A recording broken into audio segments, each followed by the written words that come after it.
We are not an adoption agency. That's the first thing I always work at trying to clarify for people. We are an advocacy agency.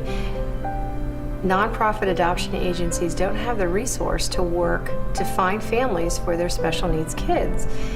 Typically, families want healthy infants, desirable children under the age of 2. Anything outside of that becomes really hard for agencies to place.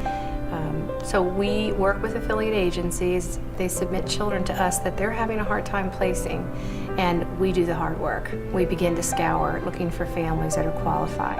There is a family for every child. I know it. We just have to find the family. And sometimes the financial piece of it becomes the burden part for families. And if we can grant the child by putting money against them first and then advocating for them, we build that bridge for families that have had the dream of adoption and have not been able to afford the upfront costs of $20,000 to $30,000 for children. We knew when we were dating that we would probably build our family through adoption. So we had our 3 birth kids, and then we started looking at adding a child, and our first one was a domestic adoption. That was Brittany.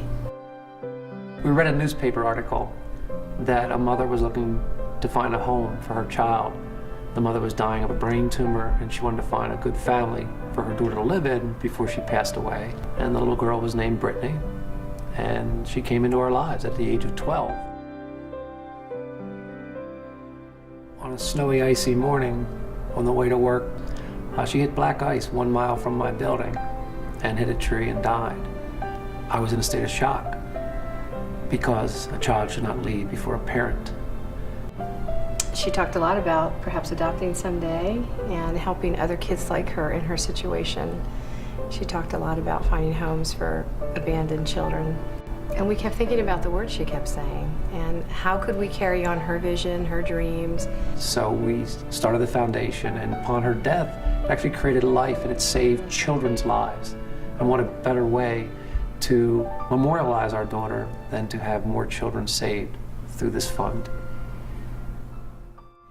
Brittany would have fallen into the category of special needs kids simply because of her age and her history. Children that fall under special needs in the United States are typically covered under a wide range of state grant monies that help to place those kids into homes. Families that are going that route usually do not incur any costs to do it. International kids is the opposite. These children need families every bit as much as the kids here in the U.S. We certainly encourage people to go domestic if that's where their heart lies, but that's why we work international. The funds aren't there. There are just so many children, so they obviously put the money first into the kids that they're going to be able to get into families. And the kids that they're going to have to warehouse is a completely different story. They just don't have the money. I mean, that's the bottom line. These countries are very, very impoverished. There's a number of things that cause a child to become special needs.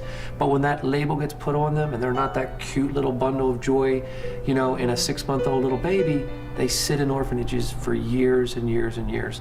Our little daughter, Lisa, was 13, almost 14 years old.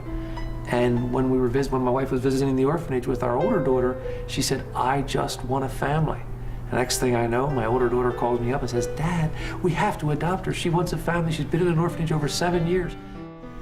So 3 months later, I was on a plane back to file the papers for Lisa. And I heard a child clapping her hands. And I turned around and looked. She was in the far corner, laying in a crib without a mattress.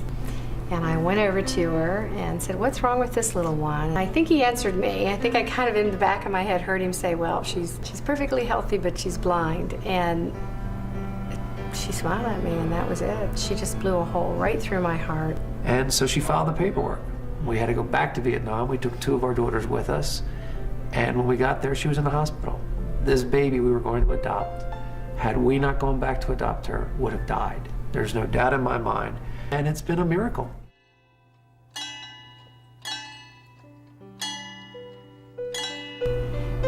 When you come to the orphanage, they don't care what color your eyes are.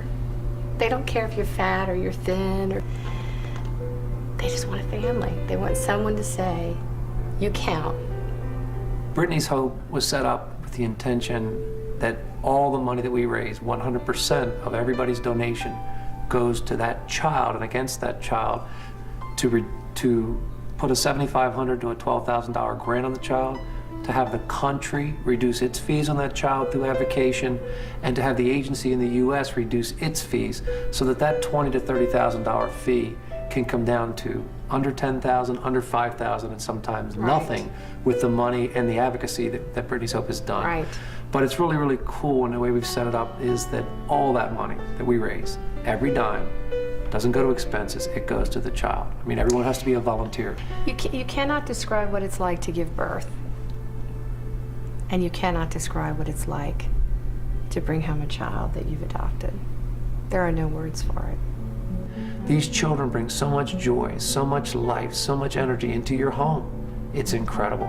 Bottom line, don't be afraid to adopt. Yeah.